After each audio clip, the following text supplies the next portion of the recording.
Hello friends, good afternoon. मैं प्रीति प्रजापति स्वागत करती हूँ आपके अपने YouTube channel all in one study point पर।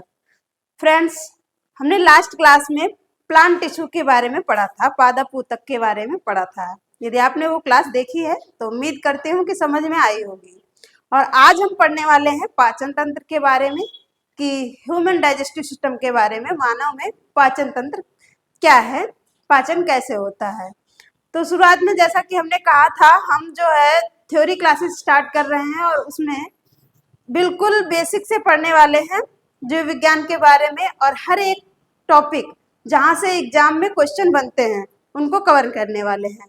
तो आज की क्लास में हम पढ़ने वाले हैं डाइजेस्टिव सिस्टम के बारे में, पाचन तंत्र के बारे में, और वो भी मनुष्यों में पाचन तंत्र पढ़ने वाले हैं। इससे पहले हमने सेल के बारे में पढ़ा और सेल से जो आपका टिश्यू बनता है उसके बारे में भी पढ़ चुके हैं, जिसमें जंतु ऊतक और पादप ऊतक दोनों क्लासेस हमने अलग अलग डिस्कस की हैं बहुत ही अच्छे से। और आज हम पढ़ने वाले हैं पाचन तंत्र के बारे में। तो चलिए स्टार्ट करते हैं आज की क्लास। और आज की क्लास में हम पढ़ेंगे पाचन। तो क्या है पाचन? हम क्या करते हैं सरवाइव करने के लिए, यानी कि हम क्या, कोई भी जीव हो, लिविंग बॉडी, अपना जीवन जीने के लिए खाना खाते हैं। तो उसी का जो खाने का पाचन कैसे होता है वो हम पढ़ेंगे, और वो भी मनुष्यों में। तो सबसे पहले पाचन क्या है? हमारा जो बॉडी है सेल से मिलकर के बना है, ये आप जान चुके हैं। और सेल यानी कोशिका को किसी भी काम को करने के लिए क्या चाहिए? एनर्जी चाहिए, यानी ऊर्जा चाहिए। और वो ऊर्जा हमें कहाँ से प्राप्त होती है? खाना खाने से। तो सबसे पहले हम क्या करेंगे? खाना खाते हैं। तो पाचन तंत्र के बारे में पढ़ने वाले हैं। तंत्र क्या होता है? कोई भी ऐसा सिस्टम, तंत्र मतलब सिस्टम, कोई ऐसा सिस्टम जिसमें कई ऑर्गन्स हो, उसे क्या बोलेंगे? तंत्र। और डाइजेस्टिव सिस्टम का मतलब ये है कि डाइजेशन में जो अंग भाग लेते हैं उन सभी अंगों को मिला करके एक क्या बोलेंगे? सिस्टम, डाइजेस्टिव सिस्टम, पाचन तंत्र। यानी पाचन में जितने भी अंग काम करते हैं उन सभी को हम एक साथ पढ़ते हैं और उसे ही बोलते हैं पाचन तंत्र। कौन कौन से अंग भाग लेंगे ये हम आज की क्लास में डिस्कस करने वाले हैं। तो सबसे पहले पाचन क्या है? पाचन एक जैविक प्रक्रिया है। जैविक प्रक्रिया है मतलब ये जीवों में होने वाली एक प्रक्रिया है, जिसमें भोजन को छोटे छोटे टुकड़ों में तोड़ा जाता है ताकि कोशिकाएं उनसे ऊर्जा प्राप्त कर सके। जैसे आपने खाना खाया, खाना जो हम खाते हैं वो बड़े बड़े मॉलिक्यूल्स खाते हैं। और आपको पता है कि जो हमारा बॉडी है, हमारा शरीर है, कोशिकाओं से मिलकर के बना है। और कोशिकाएं इतनी छोटी संरचना है कि इनको हम नेक्ड आई से नहीं देख सकते हैं, उनको हम किसी भी माइक्रोस्कोप से देखते हैं। तो जब हम नग्न आंखों से कोशिकाओं को नहीं देख सकते हैं और उनको भी ऊर्जा चाहिए, तो ऊर्जा कैसे मिलेगी? तो बहुत ही छोटे छोटे मॉलिक्यूल्स होने चाहिए, तभी तो एनर्जी मिलेगी। तो जो हम खाना खाते हैं वो बड़ा बड़ा खाना खाते हैं। इस खाने को छोटे छोटे टुकड़ों में टूटना, और ये टुकड़े में टूटेंगे, साथ ही साथ हमको क्या मिलेगी? ऊर्जा मिलेगी। इसी प्रक्रिया को हम क्या कहते हैं? पाचन कहते हैं। यानी खाने का छोटे छोटे अणुओं में टूटना, बड़े खाने का या हम कहें जटिल टुकड़ों का सरल टुकड़ों में बदलना क्या कहलाता है? पाचन कहलाता है। बहुत ही सिंपल सी परिभाषा है कि खाने का यानी कि बड़े मॉलिक्यूल्स का छोटे छोटे अणुओं में बदलना क्या कहलाता है? पाचन कहलाता है। और यह कैसी प्रक्रिया है? तो आप बताएंगे जैविक प्रक्रिया है। आगे लिखा हुआ है यह प्रक्रिया मुख से शुरू होती है। बहुत ही नॉर्मल क्वेश्चन है कि जो पाचन की प्रक्रिया है वो कहाँ से शुरू होती है, तो उसमें आपका जवाब होना चाहिए मुख से। पाचन की प्रक्रिया कहाँ से शुरू होती है? तो मुख से ही शुरू हो जाती है, यानी खाने का पाचन मुख से ही स्टार्ट हो जाता है। इस प्रक्रिया में जैव उत्प्रेरक यानी कि एंजाइम सहायक होते हैं।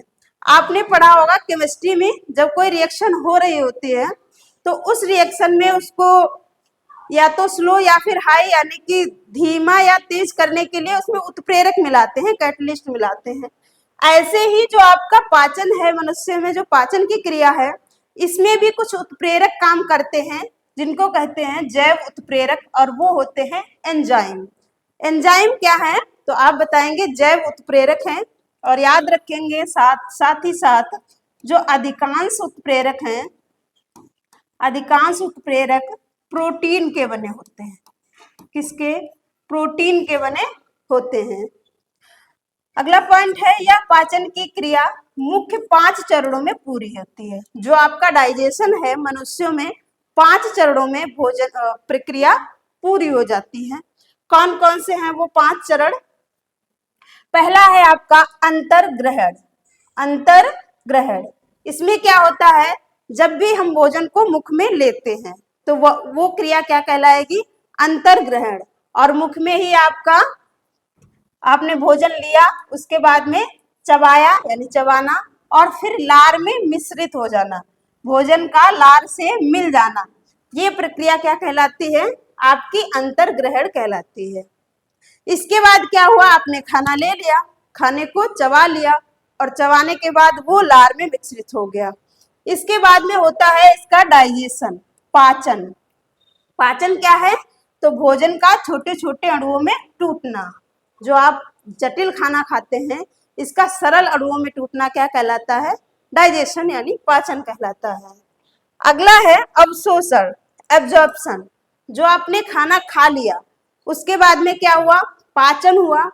पाचन होने के बाद में जो पोषक तत्व थे, छोटे छोटे मॉलिक्यूल्स, उनका अवशोषण होना, यानी छोटी आंत द्वारा पोषक तत्व का अवशोषण होना। ये क्वेश्चन पूछा जाता है कि खाने का अब्जॉर्प्शन यानी कि पोषण कहाँ पर होता है, अवशोषण कहाँ पर होता है, तो आप बताएंगे छोटी आंत में।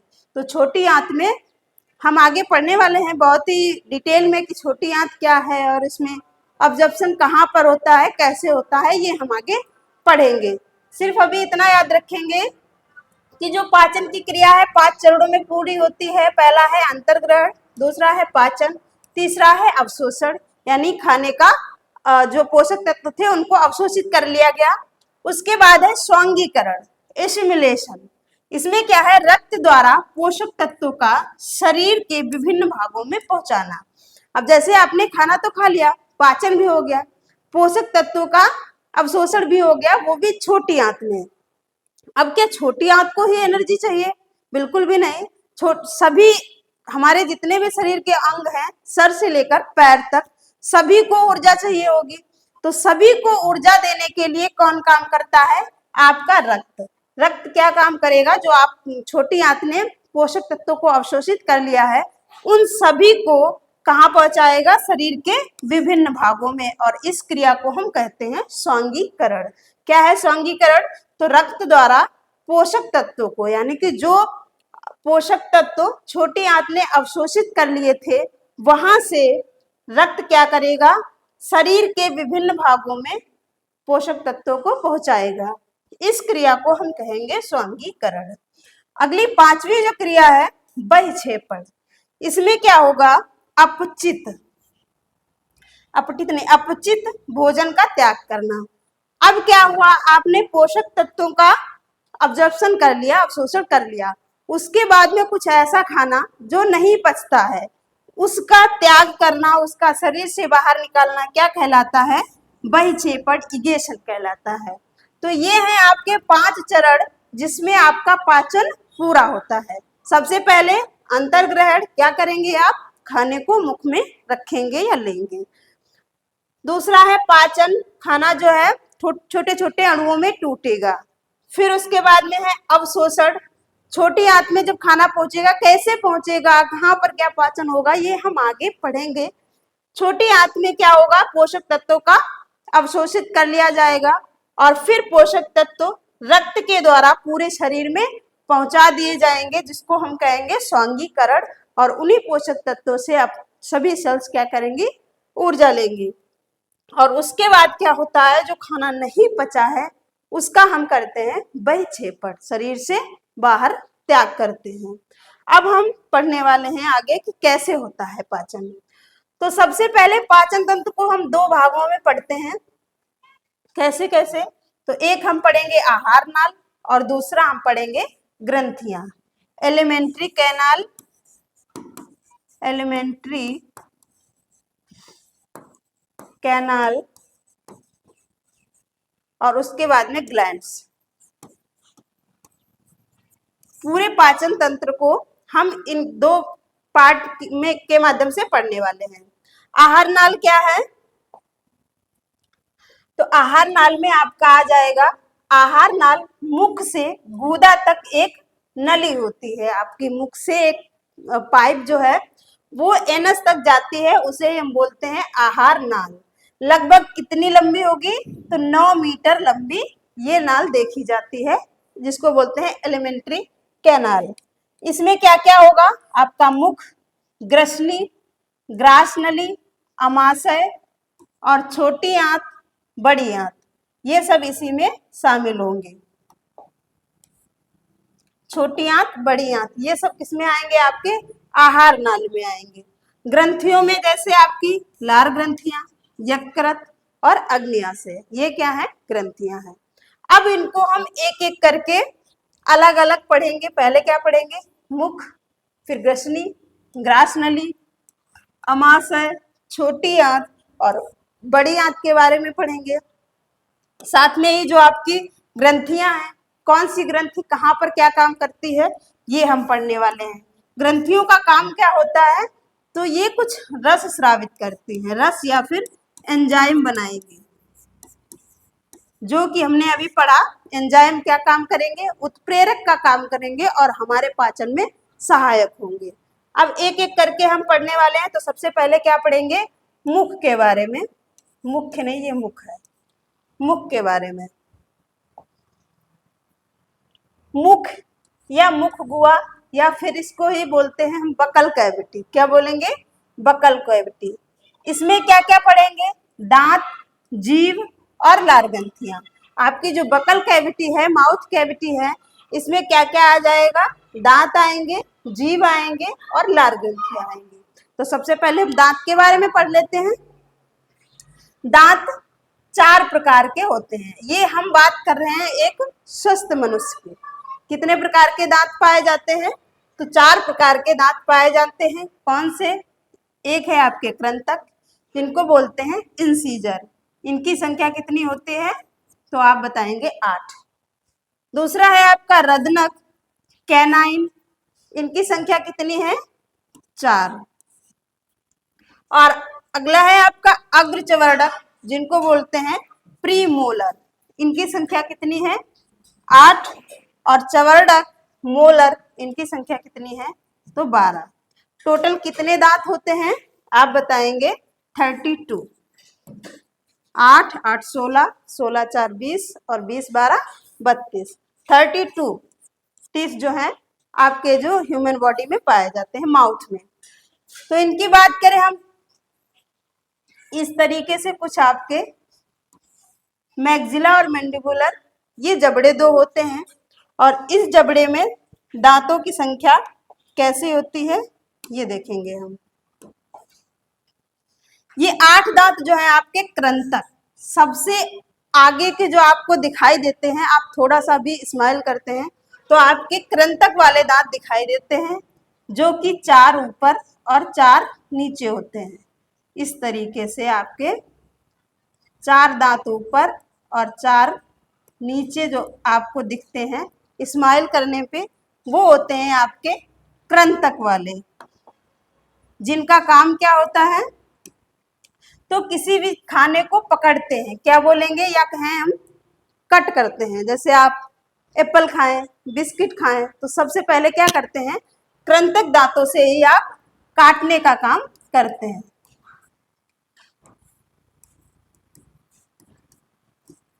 तो ये क्या करेंगे? काटने का काम करेंगे, किसी भी चीज को पकड़ने का काम करेंगे आपके कृंतक दांत, जो कि 4 ऊपरी जबड़े में और 4 निचले जबड़े में होते हैं।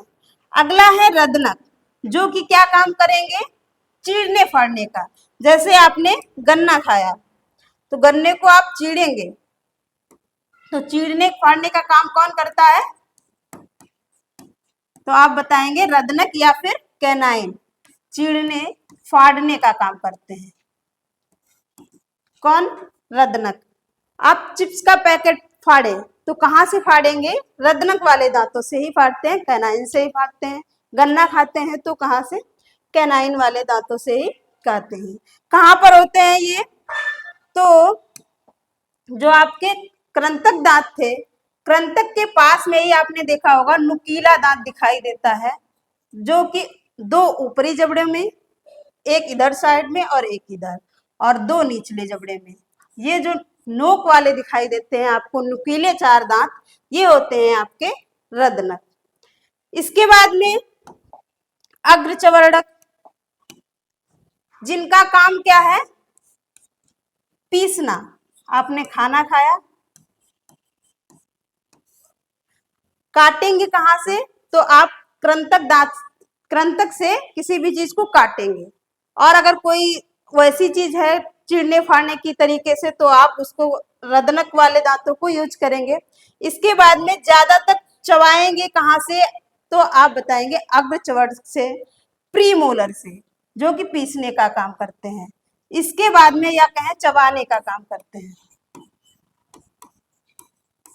और जो आपके चवर्णक दांत हैं, जो मोलर हैं, ये लगभग काफी एज तक निकलते ही रहते हैं।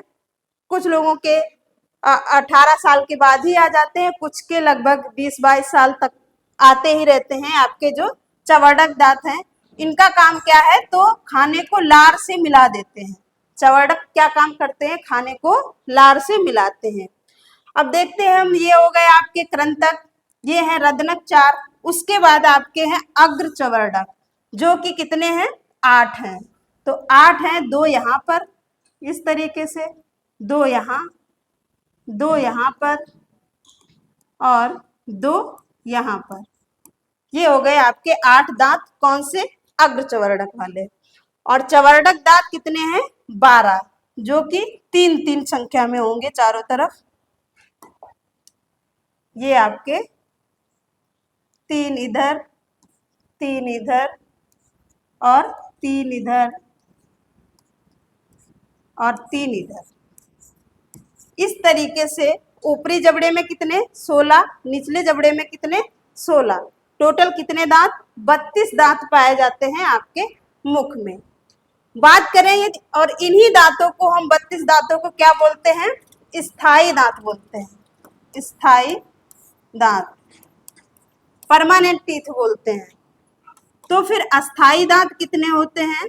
तो याद रखेंगे, जो आपके अस्थाई दांत हैं, जिनको बोलते हैं दूध के दांत, दूध के दांत, ये होते हैं 20, यानी कि 20 ये ऐसे दांत हैं जो 2 बार निकलते हैं। इसीलिए याद रखेंगे, मनुष्य को द्विदंती भी कहा जाता है। क्या बोलेंगे? द्विदंती। और साथ ही साथ विषम दंती भी कहा जाता है। विषम दंती 2 बार निकलते हैं। और विषम दंती इसलिए कहते हैं क्योंकि विभिन्न प्रकार के दांत आपके शरीर में, आपके मुख में पाए जाते हैं, जो कि आपने देखे कितने प्रकार के? तो 4 प्रकार के दांत पाए जाते हैं, इसीलिए इनको क्या बोलते हैं? विषम दंती बोलते हैं। एक आता है फार्मूला, जो आपका दंत सूत्र। बात करें यदि हम दंत सूत्र के बारे में, दंत सूत्र, तो दंत सूत्र में हम लिखते हैं 21, 23, और नीचे भी क्या लिखेंगे? 21, 23। इसमें जो संख्या होगी वो कुछ इस प्रकार होगी: I incisor, C canine, P premolar और M मोलर। ICPM, क्या बोलेंगे? ICPM।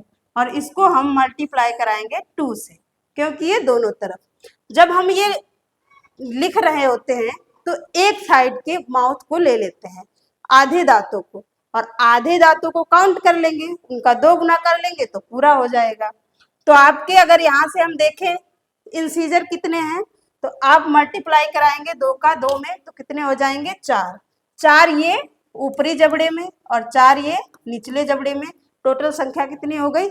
8। इंसीजर की संख्या कितनी हो गई? तो आप बताएंगे 8।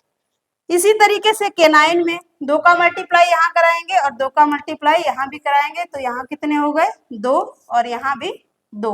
टोटल संख्या कितनी 4। केनाइन की टोटल संख्या कितनी हो जाएगी 4। इसी तरीके से मोलर में भी 2 का मल्टीप्लाई कराएंगे तो 4 और इधर भी 2 का मल्टीप्लाई कराएंगे, इधर भी 4। 4 4 8। आपकी प्री मोलर की संख्या कितनी हो गई 8। और ऐसे ही मोलर में भी जब मल्टीप्लाई कराएंगे तो इधर होगा 6 और इधर भी 6। कितने हो जाएंगे 12। मोलर की संख्या कितनी 12। ये हो गई मनुष्य की, जिसमें 32 के 32 दांत पाए जाते हैं। और अस्थाई दांतों के दंत सूत्र की बात करेंगे तो हम लिखते हैं 2102। क्या लिखेंगे 2102 और फिर मल्टीप्लाई कराएंगे 2 का। इसमें क्या होता है, जो आपका प्री मोलर है, प्री मोलर की संख्या नहीं होती है, ICPM, यानी कि जो अस्थाई दांत होते हैं तो उसमें प्री मोलर दांत नहीं निकलते हैं। जब ऐसे ही 2 का मल्टीप्लाई कराएंगे तो 2 2 4 हो जाएंगे आपके इंसीजर और 4 निचले भी, तो 8 हो जाएंगे टोटल इंसीजर।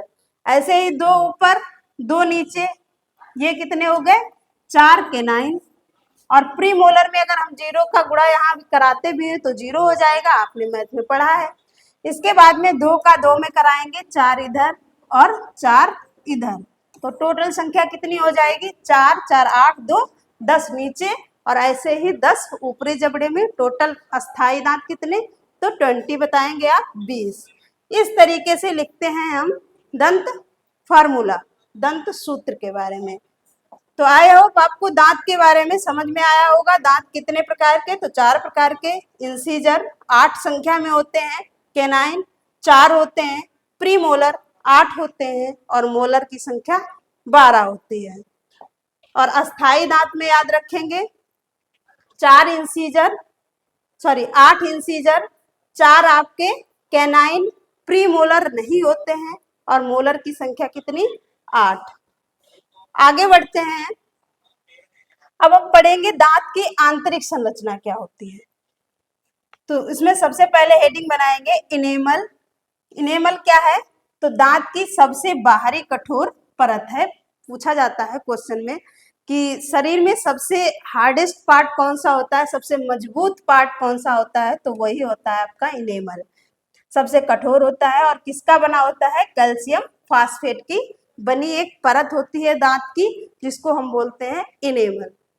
दूसरा है डेंटाइन या फिर डेंटिन। ये क्या होता है, इनेमल से नीचे स्थित कठोर ऊतक होते हैं। इनेमल की जो दूसरी लेयर होती है इनेमल के नीचे वाली, इसको क्या बोलेंगे, डेंटाइन बोलेंगे। दांत का अधिकांश हिस्सा इसी का बना होता है, किसका, डेंटाइन का। दांत का अधिक भाग किसका बना होगा, डेंटाइन का। अगला है दंत मज्जा, पल्प। दांत के सबसे भीतरी हिस्से में स्थित होता है और ये भी नरम ऊतक होते हैं। इसमें रक्त वाहिकाएं और तंत्रिकाएं पाई जाती हैं। कहाँ पाई जाती हैं, तो आप बताएंगे दंत मज्जा यानी पल्प में क्या पाए जाते हैं, रक्त वाहिकाएं, ब्लड वेसल्स और न्यूरॉन्स यानी कि तंत्रिकाएं पाई जाती हैं, जो कि क्या काम करती हैं। आपकी जो रक्त वाहिकाएं हैं ये दांत को पोषण प्रदान करती हैं, न्यूट्रिशन प्रदान करती हैं। और जो आपकी तंत्रिकाएं पाई जाती हैं ये क्या करती हैं, संवेदनाओं को मस्तिष्क तक पहुंचाती हैं। जैसे मान लिया आपके दांत में दर्द हो रहा है तो आपको कैसे पता चलेगा, यही जो तंत्रिकाएं हैं ये मैसेज लेके जाएंगी आपके ब्रेन के पास और यही तब आपको पता चलता है कि हमारे दांत में दर्द हो रहा है। तो तंत्रिकाओं का काम क्या है, संवेदनाएं यानी कि मैसेज को ले जाते हैं मस्तिष्क तक। और जो आपकी रक्त वाहिकाएं पाई जाती हैं ये क्या काम करती हैं, दांत को पोषण प्रदान करती हैं। अगला है सीमेंटम। इसका काम क्या है, तो दांतों को ढकने वाला एक कठोर होता है यानी कठोर आवरण है। इसके बाद में दांत को जबड़े की हड्डी से जोड़ने में क्या काम करता है, मदद करता है। यानी दांत को हड्डी से जोड़ता है, हमारे जबड़े से जोड़ कर रखने का काम किसका है, तो आप बताएंगे सीमेंटम का। ये है आपका बाहरी हिस्सा इनेमल, ये है आपका इनेमल वाला भाग। और इसके अंदर वाला ये जो आपका है ये डेंटाइन भाग है, और इसके भी अंदर ये है पल्प। इसी में पाए जाते हैं आपके, ये देख रहे होंगे, न्यूरॉन्स और ब्लड वेसल्स, जो कि ब्लड वेसल्स क्या काम करते हैं, दांत को न्यूट्रिशन देती हैं, और जो आपके न्यूरॉन्स पाए जाते हैं ये क्या काम करते हैं, तो मैसेज को कहाँ ले जाएंगे, मस्तिष्क तक। इसके बाद ये लेयर जो आप देख रहे हैं ये है आपका सीमेंटम, जो कि दांतों को जोड़ कर रखती है हड्डी से। इस तरीके से आपके जो दांत की आंतरिक संरचना थी। अब हम पढ़ते हैं इसके आगे जीभ के बारे में। हमने पहली हेडिंग जो बनाई थी, क्या बनाई थी, मुख, और मुख में ही हमें क्या क्या पढ़ना है, तो दांत, जो कि हमने पढ़ लिया, और उसके बाद में दांत की आंतरिक संरचना भी पढ़ ली। और अब हम पढ़ेंगे जीभ, और उसके बाद में पढ़ेंगे लार ग्रंथियां। इस तरीके से आपका मुख का जो पाचन है वो पूरा होगा। तो जीभ के बारे में हम पढ़ते हैं। जीभ एक मांसपेशी अंग है, यानी मस्कुलर ऑर्गन है। यह भोजन को निगलने और बोलने में मदद करती है। तो आप जानते हैं जीभ का काम क्या है, एक तो आप बोल पा रहे हैं, दूसरा खाने को निगलने में भी मदद करती है। आपकी मस्कुलर ऑर्गन है, यानी मांसपेशी अंग है। हम कह सकते हैं कि जो आपकी जीभ है इसमें कोई भी हड्डी नहीं है, सिर्फ मांस की बनी है, मसल्स ऑर्गन है। लगभग 10 सेंटीमीटर लंबी होती है, जो एक स्वस्थ मनुष्य अगर देखा जाए, जिसकी हाइट जो है एकदम सही हो, परफेक्ट हो, उसको बोलेंगे, उसमें होगी 10% की जीभ, 10 सेंटीमीटर, सॉरी 10 सेंटीमीटर लंबी जीभ पाई जाएगी। इसमें क्या है, दो भाग होते हैं। एक है अग्रभाग, जो कि क्या काम करता है, भोजन को पकड़ने और चबाने में मदद करता है। आपने भोजन खाया तो क्या होगा, आपका जो अग्रभाग काम करेगा भोजन को पकड़ने और चबाने में। इसके बाद में जो पश्च भाग है, इसका काम क्या है, तो यह जो भाग है हायोड बोन, आगे हम पढ़ेंगे जब स्केलेटल सिस्टम यानी कि कंकाल तंत्र, उसमें बताएंगे हायोड बोन कहाँ पर होती वैसे गले में है। इसके बारे में डिटेल में अध्ययन करेंगे। और अभी तक इतना याद रखेंगे, जो आपका हायोड बोन यानी हायोड हड्डी है, इसी से जुड़ी होती है, और क्या काम करती है, भोजन को निगलने में काम करता है इसका पश्च भाग। जीभ का अग्रभाग क्या काम करेगा, खाने को पकड़ने और चबाने में मदद कराएगा, और पिछला भाग क्या काम करेगा, भोजन को निगलने में मदद करेगा, जो कि हायोड बोन से जुड़ा होता है, जीभ का पश्च भाग। इसके बाद लिखा है, जीभ के विभिन्न हिस्से पर अलग अलग तरह की स्वाद कलिकाएं पाई जाती हैं। कोई भी चीज हम खाते हैं तो हमें कैसे पता चलता है कि मीठा है, खट्टा है या कड़वा है, तो ऐसा क्यों होता है, क्योंकि आपकी जीभ पर पाई जाती हैं स्वाद कलिकाएं, जिसमें जो आपका अग्रभाग है इससे हमें पता चलता है मीठा के बारे में। जो मीठा स्वाद हम महसूस कर पाते हैं वो अग्रभाग से, और जो पिछला भाग होता है ये आपका कड़वा महसूस कराता है किसी भी चीज को, ये कड़वा है, बिटर है। और जो आपको पार्श्व भाग है ये वाला, ये नमकीन भाग को महसूस कराता है, जो आपका पार्श्वीय भाग है ये वाला। इस तरीके से आपके जीभ पर स्वाद कलिकाएं पाई जाती हैं, जिससे हम किसी चीज को टेस्ट कर पाते हैं। आगे हैं लार ग्रंथियों के बारे में पढ़ेंगे कि लार ग्रंथियां क्या काम करती हैं। तो जैसा कि हमने बताया ग्रंथियों का क्या काम है, तो एंजाइम बनाएंगी या फिर कोई रस बनाएंगी, जो कि हमारे पाचन में सहायक होगा। तो लार ग्रंथियां जो है 3 प्रकार की होती हैं, यानी 3 प्रकार की लार ग्रंथियां हमारे मुख में पाई जाती हैं। पहला है आपकी पैरोटिड सलाइवरी ग्लैंड, 3 प्रकार की हैं, और तीनों जो हैं 2-2 होती हैं, यानी कि 1 पेयर, एक एक जोड़ी ग्रंथियां पाई जाती हैं, और ये भी 1 पेयर। तो पहली है आपकी पैरोटिड सलाइवरी ग्लैंड, पैरोटिड लारी ग्रंथियां, जो कि कहाँ होती हैं, तो कान के पास में, मुख में अंदर की ओर कहाँ होंगी, कान के पास में, और इनका काम क्या है, तो लार बनाएंगी। तीनों प्रकार की ग्रंथियां क्या काम करती हैं, लार बनाती हैं। पैरोटिड ग्लैंड कितनी है, 2 हैं, यानी 1 पेयर है, और कहाँ पर है, तो कान के पास में है। इसके बाद में सबलिंगुअल सलाइवरी ग्लैंड, साथ ही साथ याद रखेंगे पैरोटिड ग्लैंड में जो सबसे लंबी ग्रंथियां यानी सबसे बड़ी ग्रंथियां हैं, सबसे बड़ी लार ग्रंथियां हैं, लार ग्रंथियां हैं। कौन सी? लार ग्रंथियां 3 प्रकार की हैं, जिसमें बड़ी ग्रंथियां कौन होंगी? Parotid gland. उसके बाद में है आपकी सबलिंगुअल सलाइवरी ग्लैंड यानी सबलिंगुअल लार ग्रंथियां। ये जो है आपकी सबसे छोटी ग्रंथियां हैं, सबसे छोटी ग्रंथियां हैं, जो कि कहां पर पाई जाती हैं? तो याद रखेंगे जीभ के निचले भाग में, जीभ के नीचे। कहां पर? तो बताएंगे आप, जीभ के नीचे। पैरोटिड कहां पर होती हैं? तो कान के पास में, मुख के अंदर। और जो आपकी सबलिंगुअल वाली हैं, ये कहाँ होंगी? जीभ के नीचे होंगी, ये भी एक पेयर होंगी और सबसे छोटी होंगी। इसके बाद में है सब मिक्सिलरी ग्लैंड, सब मिक्सिलरी लार ग्रंथियां, सब मिक्सिलरी लार ग्रंथियां, ये कहाँ होंगी? तो ये होती हैं निचले जबड़े के पास में, निचले जबड़े के पास। और ये क्या करती हैं? जो आपका लार है, लार का सबसे ज्यादा भाग यही बनाती हैं, सबसे ज्यादा लार बनाती हैं, सबसे ज्यादा लार बनाती हैं। कितना? लगभग लार का 78% भाग कौन बनाती हैं? तो आप बताएंगे सब मिक्सिलरी सलाइवरी ग्लैंड्स बनाती हैं। तो लार ग्रंथियां 3 प्रकार की, पैरोटिड, सबलिंगुअल, सब मिक्सिलरी। सबलिंगुअल जो है आपकी सबसे छोटी ग्रंथियां हैं, सबसे छोटी का मतलब लार ग्रंथियों की बात कर रहे हैं हम, लार ग्रंथियों में भी सबसे छोटी ग्रंथियां। और जो पैरोटिड ग्लैंड है, ये सबसे बड़ी ग्रंथियां हैं, कान के पास होती हैं। सबलिंगुअल जीभ के नीचे होती हैं, सब मिक्सिलरी निचले जबड़े के पास में होंगी और सबसे ज्यादा लार बनाती हैं। आप ऐसे भी महसूस कर सकते हैं कि मुख में सबसे ज्यादा लार कहाँ पर होती है? तो निचले जबड़े के पास में ही होती है, क्योंकि यहाँ पे सब मिक्सिलरी ग्लैंड होती हैं जो कि सबसे ज्यादा लार बनाती हैं। आगे है लार के बारे में हम पढ़ते हैं कि लार क्या है।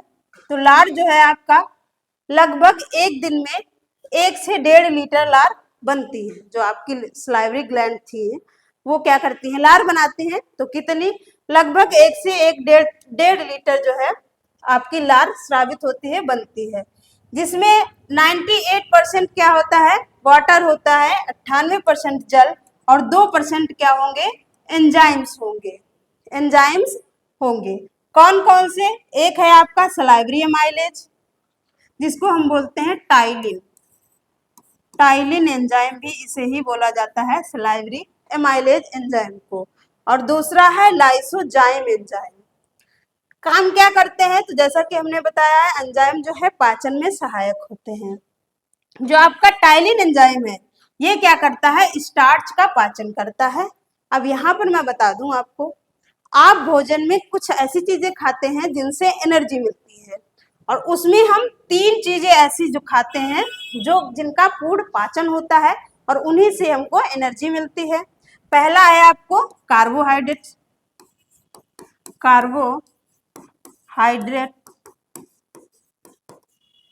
दूसरा प्रोटीन और तीसरा है वसा। यही 3 चीजें ऐसी हैं जिनसे हमको एनर्जी मिलती है और इन्हीं का पाचन होता है। तो जो कार्बोहाइड्रेट्स हम खा रहे हैं वो किसके रूप में? स्टार्च के रूप में खाते हैं, जो कि आप चिपचिपा पदार्थ होता है। अब स्टार्च का पाचन यानी कार्बोहाइड्रेट्स का पाचन मुख से ही शुरू हो जाता है, क्योंकि जो आपका टाइलिन एंजाइम है, सलाइवरी एमाइलेज एंजाइम, ये क्या करता है? स्टार्च को यानी कि जो आपने स्टार्च खाया है, इसमें क्या है? कार्बोहाइड्रेट, और इसको किस में बदल देगा? तो माल्टोज शर्करा में बदल देगा, माल्टोज शर्करा में बदल देगा। वो भी आंशिक रूप से, ज्यादा नहीं पचाता है, सिर्फ शुरू हो जाता है, यहाँ पे ऐसा कह सकते हैं। आंशिक रूप से स्टार्च को माल्टोज में बदल देता है। कौन सा एंजाइम? तो आप बताएंगे सलाइवरी एमाइलेज एंजाइम। फिर लाइसोजाइम एंजाइम क्या करता है, तो ये एंजाइम क्या करता है, कुछ ऐसे बैक्टीरिया, जो लाइसोजाइम एंजाइम है, कुछ बैक्टीरियो को मार देता है, सभी बैक्टीरियो को नहीं मार पाता है। कुछ ऐसे कीटाणु जो हमारे शरीर को हानि पहुंचा सकते हैं, उनको क्या करता है, मार देता है, उनका भक्षण कर लेता है आपका लाइसोजाइम एंजाइम। और टायरिन एंजाइम क्या करता है, तो स्टार्च को माल्टोज शर्करा में बदल देता है, और यही माल्टोज आपका छोटी आंत में जाकर के पूर्ण पाचन हो जाएगा इसका, जिसमें आपका जो छोटी आंत है इससे एक रस निकलेगा, और रस में होगा माल्टेज एंजाइम। वही माल्टेज एंजाइम जो है माल्टोज को ग्लूकोज में परिवर्तित कर देगा, और ग्लूकोज से ही हमको एनर्जी मिलती है। तो इस तरीके से हमारा आज का जो सेशन था पाचन तंत्र से संबंधित, हमने उसमें क्या क्या पढ़ लिया है। तो पाचन क्या है, इसके बाद में पाचन तंत्र में हम क्या क्या पढ़ते हैं, किसके किसके बारे में पढ़ते हैं, जिसमें हमने शुरू किया है मुख। तो मुख का पाचन हो गया, यानी कि जो हमने खाना खाया उसमें जो मुख में जो पाचन होना था किसका, स्टार्च का, वो हो चुका है। इसके बाद में भोजन अब कहाँ जाएगा, मुख से आपके ग्रसनी में, और ग्रसनी से ग्रास नली में, फिर ग्रास नली से पेट में यानी कि अमाशय में, उसके बाद में छोटी आंत में और बड़ी आंत में। इस तरीके से भोजन की प्रक्रिया जो है चलेगी। तो पाचन का आज हमने सिर्फ मुख वाला पार्ट पढ़ा है कि मुख में क्या क्या होता है और पाचन की प्रक्रिया कैसी होती है। तो कमेंट बॉक्स में कमेंट करके जरूर बताएं कि कैसी लगी आज की क्लास, और इसके आगे हम कल कंटिन्यू करेंगे। Thank you.